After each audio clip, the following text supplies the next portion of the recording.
Hello student, हमारा जो chapter चल रहा है एनिमल किंगडम चल रहा है और जिसके अंदर हम पढ़ रहे हैं क्लासेस ऑफ वर्टिब्रेट्स।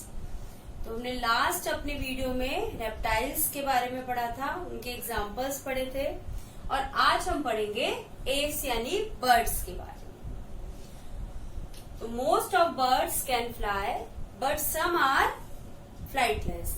जो अधिकांश बर्ड होती हैं वो उड़ सकती हैं, लेकिन कुछ बर्ड ऐसी होती हैं जिनमें उड़ने की कैपेसिटी नहीं होती है और इन्हें हम कहते हैं flightless birds like ostrich and penguins. इनकी बॉडी के ऊपर फेदर्स पाए जाते हैं और फेदर्स इनकी बॉडी को कैसा बना देते हैं, लाइट कर देते हैं और जिससे इनको उड़ने में हेल्प मिलती है। It is a flight adaptation कि इनको उड़ने के लिए हेल्प मिलती है। इनकी बॉडी के अंदर बहुत सारे ऐसे एडेप्टेशन पाए जाते हैं जो इन्हें उड़ने में हेल्प करते हैं। नेक्स्ट इज इनकी बॉडी स्ट्रीमलाइंड होती है। स्ट्रीमलाइंड यानी कि पॉइंटेड एट बोथ एंड्स, दोनों एंड से, किनारों से वो पॉइंटेड होती है और जो उसका मिडिल पोर्शन है वो ब्रॉड होता है। तो पॉइंटेड होने की वजह से जो एयर का रेजिस्टेंस है वो कम हो जाता है और this is also a flight adaptation, जिससे इन्हें उड़ने में हेल्प मिलती है। ये होम्योथर्मिक होते हैं यानी इनकी जो बॉडी है उसका टेम्परेचर कांस्टेंट होता है, वो बाहर के टेम्परेचर से इफेक्ट नहीं करता है। इनकी जो स्किन होती है वो विदाउट ग्लैंड्स होती है, उसके अंदर ग्लैंड्स नहीं पाई जाती है, वो ड्राई होती है। केवल एक ग्लैंड, प्रीन ग्लैंड पाई जाती है at the base of tail. जो उनकी टेल होती है उसके बेस पर प्रीन ग्लैंड प्रेजेंट होती है। इसे हम ऑयल ग्लैंड भी कहते हैं क्योंकि ये ऑयल जैसे एक सब्सटेंस का सिक्रीशन करती है और इसे कॉकीजियल ग्लैंड भी कहते हैं। तो ये जो ऑयल लाइक सब्सटेंस होता है इसे बर्ड्स अपनी बीक से लेकर आती हैं और जो उनके जो फेदर्स हैं उन्हें कॉम्ब करती हैं, उनकी ऑयलिंग करती हैं, उन्हें कॉम्ब करती हैं। तो प्रीन ग्लैंड प्रेजेंट होती है at the base of tail और इसके अलावा कोई भी ग्लैंड इनकी स्किन के अंदर प्रेजेंट नहीं होती है। नेक्स्ट आते हैं हम बोन्स के ऊपर। तो इनका जो एंडोस्केलेटन है वो बोन्स का बना होता है और बोन्स होती है इनकी न्यूमेटिक बोन्स, यानी उनके अंदर एयर कैविटी प्रेजेंट होती है जिससे जो बोन है उनका वेट कम हो जाता है और this is also a flight adaptation, यानी कि जो हल्की है, बोन हल्की है तो इनकी बॉडी भी हल्की रहती है जिससे इन्हें उड़ने में हेल्प मिलती है। और एक्सोस्केलेटन इनका फेदर्स से बना होता है। इसके अलावा एक स्पेशल फीचर होता है जो केवल बर्ड्स में पाया जाता है कि इनकी जो स्टर्नम होती है, ब्रेस्ट बोन होती है, जो ब्रेस्ट बोन है, हम मैमल्स की ब्रेस्ट बोन कैसी होती है, फ्लैट होती है और इनकी कैसी होती है, कील्ड होती है। कील्ड यानी वी शेप होती है ब्रेस्ट बोन, जिससे फ्लाइट मसल्स जुड़ी हुई होती हैं और इन्हें उड़ने में हेल्प मिलती है। तो ये भी इनका एक फ्लाइट एडेप्टेशन है कि इनकी जो स्टर्नम है कैसी है, कील्ड है, वी शेप्ड है। इनके हाइंड लिम्स मॉडिफाइड होते हैं फॉर पर्चिंग। जो बर्ड्स होती हैं उनके अंदर पर्चिंग मैकेनिज्म पाया जाता है, यानी अगर वो वायर जैसी किसी चीज के ऊपर बैठती हैं तो उनकी जो डिजिट्स हैं वो लॉक हो जाती हैं जिससे कि वो नीचे नहीं गिरती हैं और वो उस वायर पे बैठकर सो भी सकती हैं। तो जो बर्ड्स होती हैं उनके जो हाइंड लिम्ब है उसमें अधिकतर 4 डिजिट होती हैं। तो 3 डिजिट आगे की तरफ फॉरवर्ड होती है और एक पीछे की तरफ, और जब वो बैठती हैं तो वो लॉक हो जाती हैं और जिससे कि बर्ड्स नीचे नहीं गिरती हैं। और ये डिजिट जब ही खुलती हैं जब वो उड़ना चाहती हैं। तो उड़ने के लिए जब अपने पंख फड़फड़ाती हैं तो ये जो डिजिट्स हैं वो खुल जाती हैं और वो उड़ जाती हैं। तो ये पर्चिंग मैकेनिज्म उनके अंदर होता है जो उन्हें ट्रीज पर बैठने में हेल्प करता है और वो नीचे नहीं गिरती हैं। उनके 4 लिम्स मॉडिफाइड हो जाते हैं विंग्स में और विंग्स उन्हें उड़ने में हेल्प करते हैं। तो ये भी एक फ्लाइट एडेप्टेशन है। अब आ जाते हैं हम डाइजेस्टिव सिस्टम की तरफ। तो इनका जो माउथ है उसके अंदर बीक प्रेजेंट होती है और इनके अंदर टीथ नहीं होते हैं, इनके जॉ के अंदर टीथ नहीं होते हैं और इनकी एलिमेंट्री कैनाल में 2 स्पेशल ऑर्गन्स पाए जाते हैं क्रॉप एंड गिजर्ड, क्योंकि जब ये फूड लेती हैं तो ये स्वेलो करती हैं उसको, क्योंकि इनके अंदर टीथ नहीं है ग्राइंड करने के लिए। तो क्रॉप और गिजर्ड उस फूड को ग्राइंड करने में हेल्प करते हैं। और टीथ ना होने से भी इनकी बॉडी का वेट कम रहता है, तो ये भी एक फ्लाइट एडेप्टेशन है कि इनके अंदर टीथ नहीं होते हैं। अब नेक्स्ट हमारा आ जाता है सर्कुलेटरी सिस्टम। तो इनका जो हार्ट है वो 4 चैम्बर्ड होता है, कंप्लीट 4 चैम्बर्ड होते हैं उसके अंदर, और डबल सर्कुलेशन होता है, यानी जो ब्लड होता है ऑक्सीजनेटेड ब्लड और डीऑक्सीजनेटेड ब्लड वो कभी भी आपस में नहीं मिलते हैं, और जिससे इनको जो ब्लड सप्लाई है वो मोर एफिशिएंट होती है। और इनका सर्कुलेटरी सिस्टम किसी भी दूसरे एनिमल से ज्यादा इफेक्टिव होता है, क्योंकि इनका जो हार्ट होता है वो बड़ा होता है। इनका हार्ट बॉडी वेट का 0.8% वेट होता है इनके हार्ट का, और जबकि मैमल्स में भी जो वेट है हार्ट का 0.5% है बॉडी वेट का। तो इनका हार्ट बड़ा होता है, और इनका जो हार्ट रेट होता है, हार्ट बीट होती है, वो भी इनकी ज्यादा होती है। तो जो ब्लड की सप्लाई है वो ज्यादा इफेक्टिवली होती है बॉडी पार्ट्स के अंदर। तो अभी हमने डाइजेस्टिव सिस्टम के बारे में पढ़ा और सर्कुलेटरी सिस्टम के बारे में पढ़ा।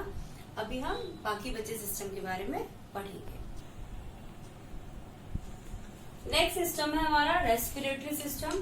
तो रेस्पिरेशन पल्मोनरी होता है, यानी लंग्स से होता है, बट लंग्स से एयर सैक्स अटैच होते हैं जिनके अंदर एयर फिल हो जाती है, और जो ब्लड का ऑक्सीजनेशन होता है वो इंस्पिरेशन और एक्सपिरेशन दोनों के टाइम पर ही होता है। यानी जब इंस्पिरेशन होता है तो गैस फिल हो गई, हमारी जो एयर है वो फिल हो गई हमारी लंग्स के अंदर और एयर सैक्स के अंदर, और जब एक्सपिरेशन की प्रोसेस होती है तो लंग्स की एयर तो बाहर निकल गई, लेकिन जो एयर सैक्स की एयर है वो आ गई लंग्स के अंदर। तो दोनों ही बार क्या हो रहा है, ऑक्सीजनेशन की प्रोसेस हो रही है। और तो इस टाइप के रेस्पिरेशन को हम कहते हैं डबल रेस्पिरेशन। ये मोर इफेक्टिव होता है, मोर एनर्जी प्रोवाइड करता है, क्योंकि इन्हें उड़ने के लिए ज्यादा एनर्जी चाहिए।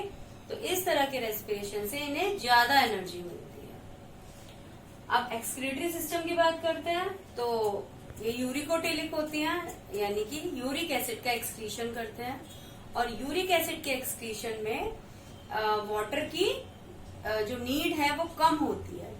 तो इसीलिए जब ये उड़ते हैं तो इन्हें ज्यादा पानी कैरी करने की, वाटर कैरी करने की जरूरत नहीं होती है अपने साथ में, क्योंकि यूरिक एसिड को एलिमिनेट करने के लिए ज्यादा वाटर नहीं चाहिए।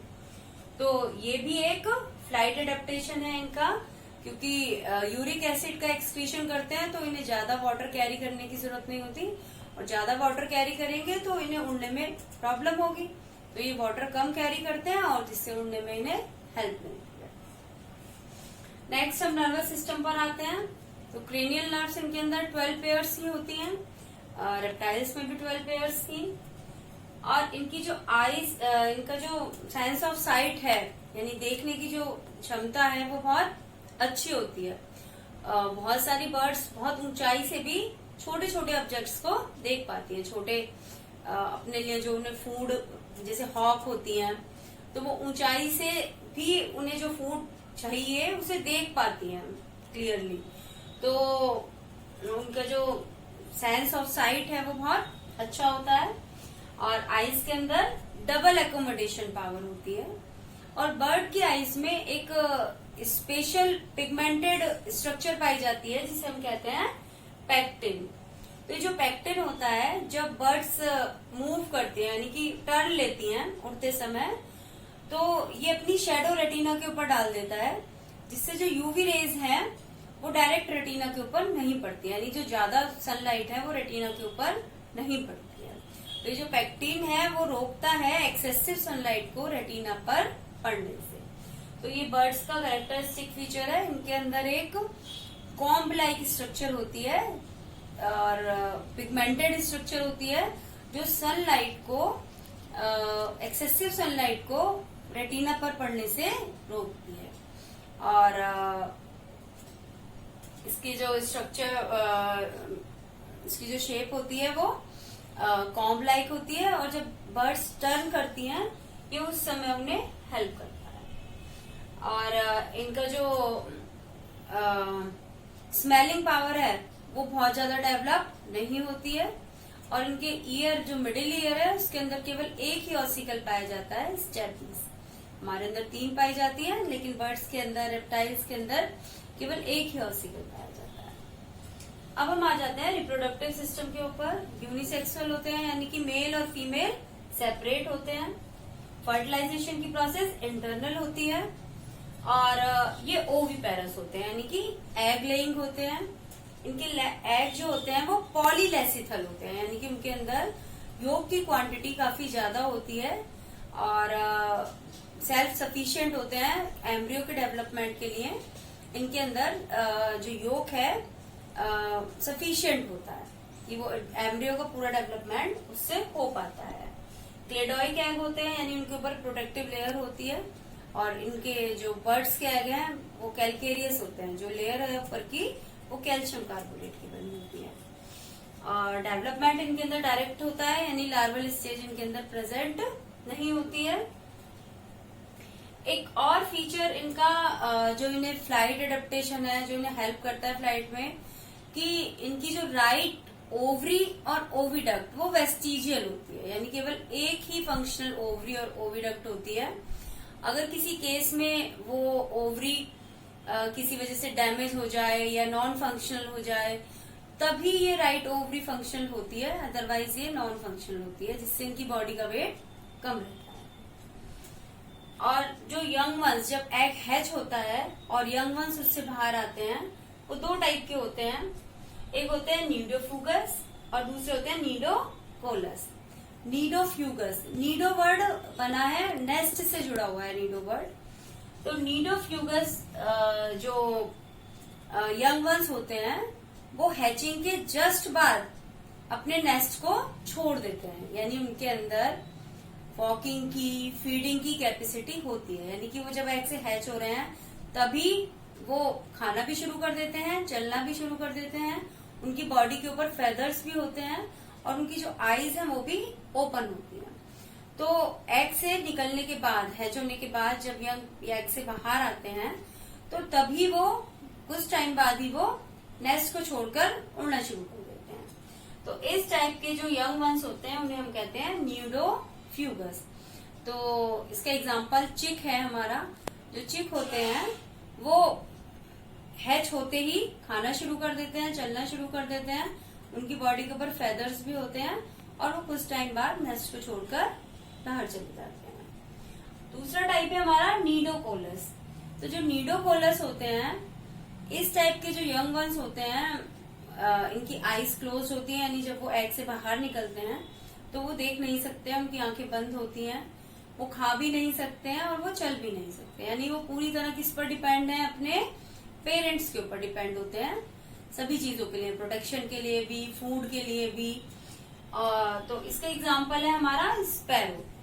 तो स्पैरो के जो यंग वंस होते हैं उन्हें काफी टाइम लगता है